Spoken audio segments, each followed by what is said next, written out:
Nobody spent their way to financial freedom or live like it's your last day. I was once told many years ago that no one spent their way to financial freedom, saying that no one bought fancy cars or clothes or things like that to become wealthy.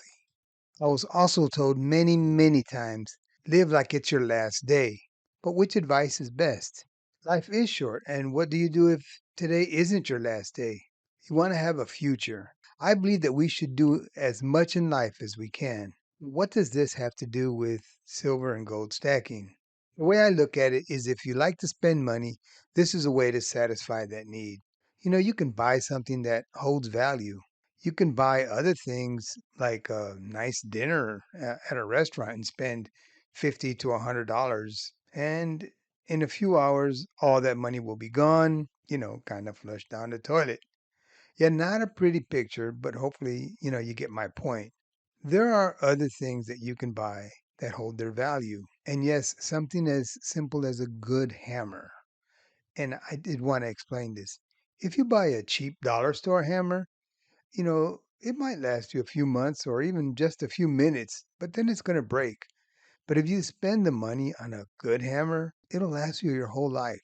I know I've had mine for 30 years because I was told this many, many years ago. Buy things that are durable, buy things that will last. I see silver and gold as this type of asset. It's not like the dollar or anything of that sort. I consider it real money. It is an asset and it has held its value for years and it even increases in value. Yes, I am revealing that I am an old guy. I am not the young guy whose grandpa just left a chest full of Morgan dollars or bars of silver and gold. I've saved all my silver and all my gold all on my own through many years. And I do want to mention that silver does go flat for years because I'm always told this in the comments. So, I'm saying we all know this and that gold has been the better investment. But that only makes silver more likely to have an upside than gold. It's more undervalued, but the truth will tell. If you want to have wealth, buy things that hold their value. Buy things that are durable. Buy things that can be passed on to your family members.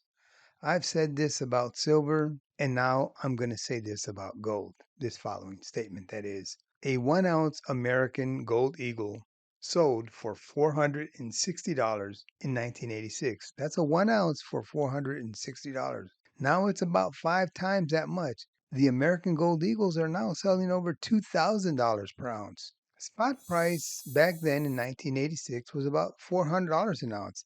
And today in 2023, it's about 1940 per ounce. It goes up and down.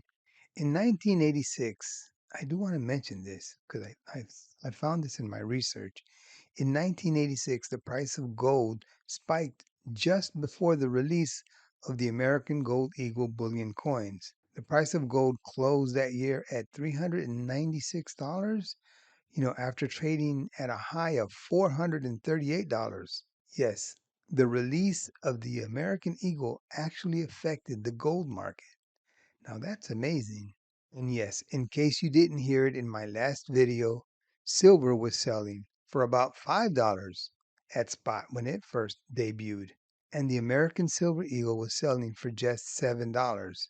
There you have two wonderful examples of how these assets that are outside the financial system help you attain wealth.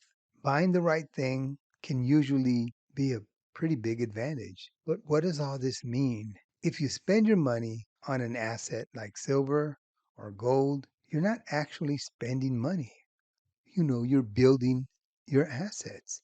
You're creating wealth for you and your family. Now, I could give you many, many more examples, but I think you understand what I'm saying. Please let me know in the comments, do you use silver and gold or other non-traditional assets to build your wealth, to build your assets? I do want to thank you for watching Cash and Coins, and as I always, always say, have a wonderful day, and I'll see you on the next video.